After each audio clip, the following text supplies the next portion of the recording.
হাসিনা পালিয়ে যাওয়ার পর বাংলাদেশের একটি দল নিজেদেরকে দেশের মালিক বলে গিয়েছেন। তারা কেন চাঁদাবাজের গডফাদার? এদের পরিচয় হলো এরা খুনি, এর পরিচয় হলো এরা সন্ত্রাসী।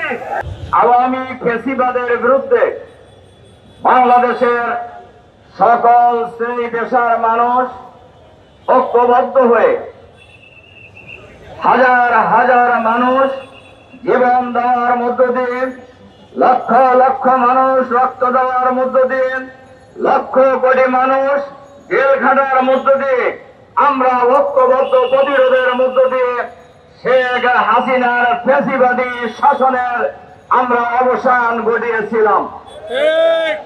গত 5ই আগস্ট ফ্যাসিবাদের নায়িকা, ভারতের সেবাদাস, ভারতের তাবেদার শেখ হাসিনা পদত্যাগ করে বাংলাদেশ থেকে পালিয়ে যেতে বাধ্য হয়েছেন।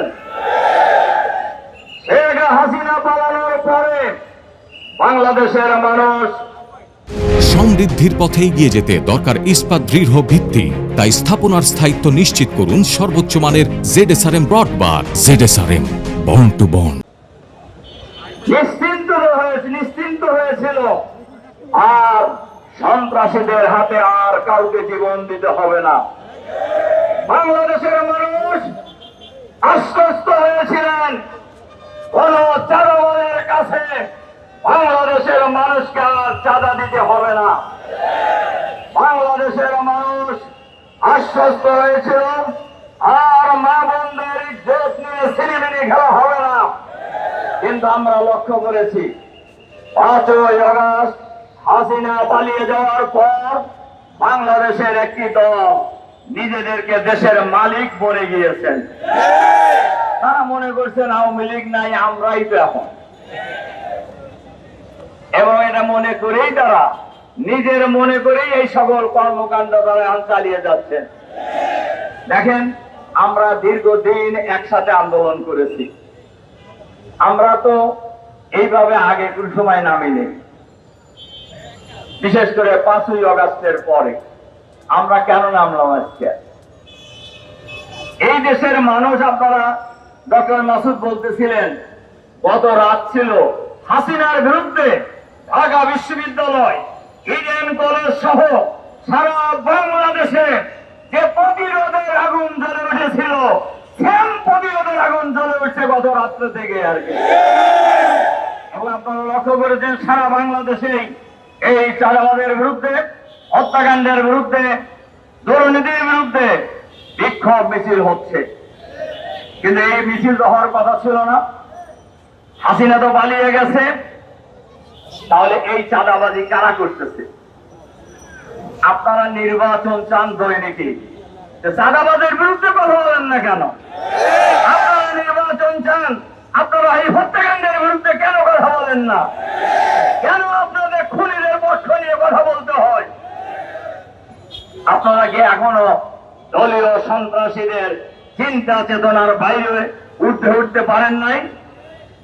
সংগ্রামী ভাই এবং বন্ধুগণ, মিরপুর হাসপাতালের সামনে যে হত্যাকাণ্ড, এই হত্যাকাণ্ড গোটা জাতিকে অবাক করে দিয়েছে যে কিভাবে এই সোহাগ আমাদের এই ভাইটির অপরাধ কি ছিল। সঞ্জীবনী যুব দলেরই লোক ছিল এক সময়, সে যে দলেরই লোক, মানুষ তো সে বাংলাদেশের নাগরিক। তার অপরাধটা কি? অপরাধ হলো তার কাছে চাঁদা চাইছে, সে চাঁদা দিতে রাজি হয় নাই। আচ্ছা বলেন তো, এটা কি কোনো অপরাধ না একজন নাগরিকের অধিকার? নাগরিকের অধিকার, নাগরিকদেরকে ব্যাপারে সজাগ হইতে হবে। আমি নাগরিকদেরকে একটা কথা বলব, দেখেন সোহাগকে যখন হত্যা করা হয়, বহু লোক কিন্তু আশেপাশে ছিলেন। এই সন্ত্রাসী চাঁদাবাজরা কতজন ছিল? সবাই খালি পায়ের জুতো ফেলে মারলেই তো মাটির সাথে মিশে যেত। জনগণ যদি ঐক্যবদ্ধ প্রতিরোধ করে তুলতে না পারে, আজকে সোহাগকে ধরছে, আগামীকাল আমাকে ধরবে, আগামীকাল আপনাকে ধরবে, আগামীকাল যাকে ইচ্ছে তাকে ধরবে। আমরা বাংলাদেশ জামাত ইসলামী বাংলাদেশকে আমরা এই সন্ত্রাসী চাঁদাবাজদের হাতে আমরা ছেড়ে দিতে পারি না।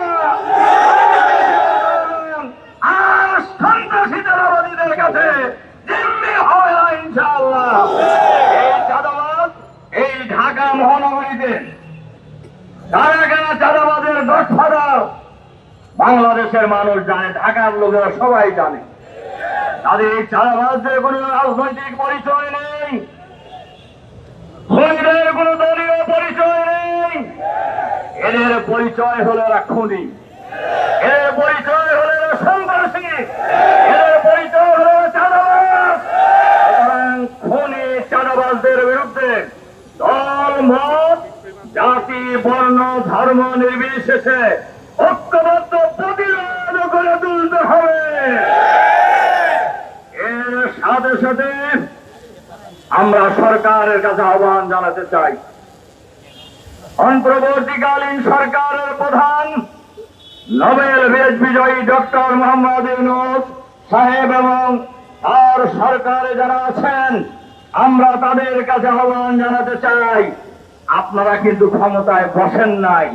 বাংলাদেশের 18 কোটি মানুষ আপনাদেরকে ক্ষমতায় বসিয়েছেন ধ্বংস করার জন্য, আগামী আয়েসে চেহারা বড় করার জন্য। এই দেশের মানুষ আপনাদেরকে ক্ষমতায় বসায় নাই।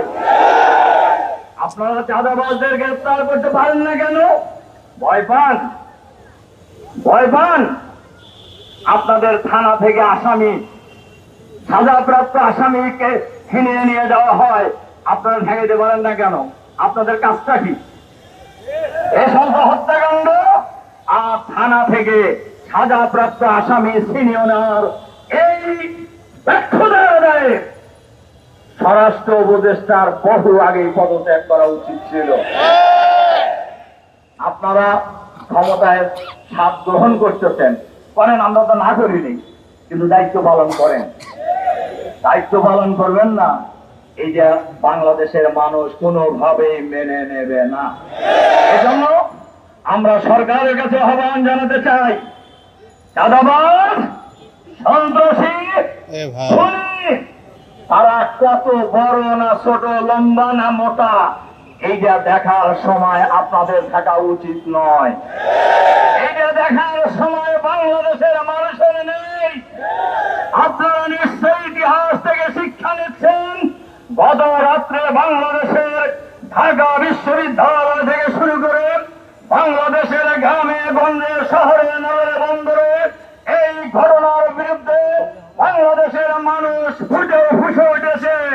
এই ফুসে ওঠা আগুন জ্বলে ওঠে, কোন সন্ত্রাসী রেহাই পাবেন না। আমরা সরকারকে বলবো, খুনি যেই হোক তাকে আপনি গ্রেফতার করেন। ইনি কোন দলের লোক, কত শক্তিশালী গ্রুপের লোক, এইটা বিবেচনা করার যদি চিন্তা করেন তাহলে ক্ষমতা ছেড়ে দেন, ক্ষমতা ছেড়ে দেন। আপনারা জান মাল ইজ্জত আবরু রক্ষার দায়িত্ব নিয়েছেন, শপথ গ্রহণ করেছেন, জনগণ আপনাদের পাশে থাকবে। কিন্তু যদি কোন বিশেষ গোষ্ঠীকে সমর্থন দিয়ে ক্ষমতায় আনার ষড়যন্ত্রে এই সরকারের যারাই জড়িত হবে, ফ্যাসিবাদের যে পরিণতি হয়েছে আপনাদেরও একই পরিণতি হবে। আমরা এটাও লক্ষ্য করেছি, বাংলাদেশের বহু জায়গায় থানা এবং অফিস এখন বাংলাদেশের একটি দলের দলীয় কার্যালয়ে পরিণত হয়েছে। এই জন্য তো মানুষ জীবন দেয় নাই, এই জন্য তো মানুষ রক্ত দেয় নাই, এই জন্য তো মানুষ আহত হয় নাই, এই জন্য তো মানুষ ফ্যাসিবাদের বিরুদ্ধে লড়াই করে নাই। এজন্য আমি সরকারকে যেমন বলবো, আবারও বাংলাদেশের সকল শ্রেণী পেশার মানুষ, দল মত জাতি বর্ণ ধর্ম নির্বিশেষে ঐক্যবদ্ধভাবে সন্ত্রাসীদের বিরুদ্ধে, খুনিদের বিরুদ্ধে ঐক্যবদ্ধ প্রতিরোধ করে তোলার আহ্বান জানিয়ে আপনাদের প্রতি আবারও আন্তরিক সালাম